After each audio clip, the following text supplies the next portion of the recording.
ಬೆಂಗಳೂರಲ್ಲಿ ಡಬಲ್ ರೇಟ್ಗೆ ಅಡುಗೆ cylinder sale ಮಾಡಿದ್ದು ಆಹಾರ ಇಲಾಖೆ ಅಧಿಕಾರಿಗಳು ರೇಡ್ ಮಾಡಿದ್ದಾರೆ. ಮಹಾಲಕ್ಷ್ಮಿ ಎಂಟರ್ಪ್ರೈಸಸ್ ವಿರುದ್ಧ ಎಫ್ಐಆರ್ ದಾಖಲಾಗಿದ್ದು ಕೆಂಗೇರಿ ಪೊಲೀಸ್ ಠಾಣೆಯಲ್ಲಿ ಎಫ್ಐಆರ್ ದಾಖಲಾಗಿದೆ. ಈಗಾಗಲೇ ಎಸ್ಮಾನೋ ಜಾರಿ ಮಾಡಿದ್ರು. ಜೊತೆಗೆ ಸರ್ಕಾರ ಕೂಡ ಸೂಚನೆಯನ್ನ ಕೊಟ್ಟಿದೆ. ಯಾರು ಕೂಡ ಈ ರೀತಿಯಾಗಿ ಕಾಳಸಂತೆಯಲ್ಲಿ ಮಾರಾಟ ಮಾಡಬೇಡಿ, ಕ್ರಮ ಕೈಗೊಳ್ತೀವಿ ಅಂತ ಹೇಳಿ. ಆದರೂ ಕೂಡ ಈ ರೀತಿಯಾಗಿ ದುರುಪಯೋಗ ಪಡಿಸಿಕೊಳ್ತಾ ಇರುವಂತಹ ಸಂಖ್ಯೆ ಏನು ಕಡಿಮೆ ಇಲ್ಲ. ಡಬಲ್ ರೇಟ್ಗೆ ಅಡುಗೆ ಸಿಲಿಂಡರ್ ಸೇಲ್ ಮಾಡ್ತಾ ಇದ್ರು. ಆಹಾರ ಇಲಾಖೆ ಅಧಿಕಾರಿಗಳು ರೇಡ್ ಮಾಡಿದ್ದಾರೆ. ಮಹಾಲಕ್ಷ್ಮಿ ಎಂಟರ್ಪ್ರೈಸಸ್ ವಿರುದ್ಧ ಈಗ ಎಫ್ಐಆರ್ ದಾಖಲಾಗಿದ್ದು ಕೆಂಗೇರಿ ಪೊಲೀಸ್ ಠಾಣೆಯಲ್ಲಿ ಎಫ್ಐಆರ್ ದಾಖಲಾಗಿದೆ.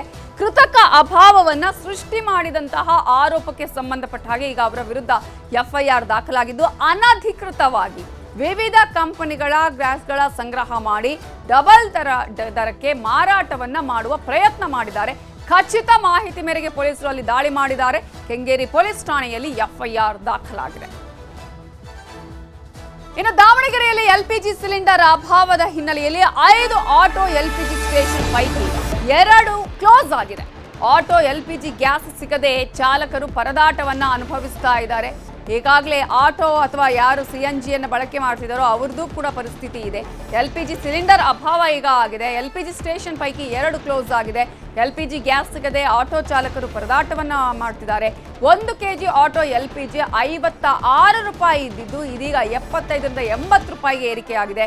ಆಟೋ ಚಾಲಕರ ಕುಟುಂಬಗಳಿಗೂ ಕೂಡ ಈಗ ಗ್ಯಾಸ್ ಸಂಕಷ್ಟವನ್ನ ತಂದೊಡ್ಡಿದೆ. ಆಟೋ ಚಾಲಕರು ಮಾತಾಡಿದ್ದಾರೆ, ನೋಡೋಣ. ಹೆಚ್ಚು ಕಡಿಮೆ ಒಂದು 8ರಿಂದ 10 ದಿನ ಆಯಿತು. ಭಾರಿ ಸಮಸ್ಯೆ ಆಗ್ತಿದೆ. ಬಟ್ ನಮಗೆ ನಾವೀಗ ಆಟೋ ನಂಬ್ಕೊಂಡೇ ಜೀವನ ನಡೆಸ್ತಾ ಇರೋದು. ಫಸ್ಟು 58 ರೂಪಾಯಿ ಇದ್ದಿದ್ದು ಗ್ಯಾಸ್ ಈಗ 68 ಆಯಿತು. 68 ಆಗಿ 2 ದಿನಕ್ಕೇ ಮತ್ತೆ 75 ಆಯಿತು. ಒಂದು ಸೈಡು 75 ಮಾಡಿದ್ದಾರೆ, ಅಲ್ಲಿ ಇನ್ನೊಂದು ಗ್ಯಾಸ್ ಬಂಕ್ ಇದೆ, ಅಲ್ಲಿ 80 ರೂಪಾಯಿ ಮಾಡಿದ್ದಾರೆ. ಈ ಥರ ಆದರೆ ನಾವು ಹೆಂಗೆ ಜೀವನ ನಡೆಸ್ಬೇಕು ಏನು? ಪ್ಯಾಸೆಂಜರಿಗೆ ಈಗ 40 ರೂಪಾಯಿ ಹೋಗೋ ಜಾಗದಾಗ 50 ಕೇಳ್ತೀವಿ, 50 ಹೋಗೋ ಜಾಗದಾಗ 60 ರೂಪಾಯಿ ಕೇಳ್ತೀವಿ. 10 ರೂಪಾಯಿ ಕೊಡೋಕ್ಕೂ ಒಂದು ಸ್ವಲ್ಪ ಭಾಳ ಯೋಚನೆ ಮಾಡ್ತಾರೆ.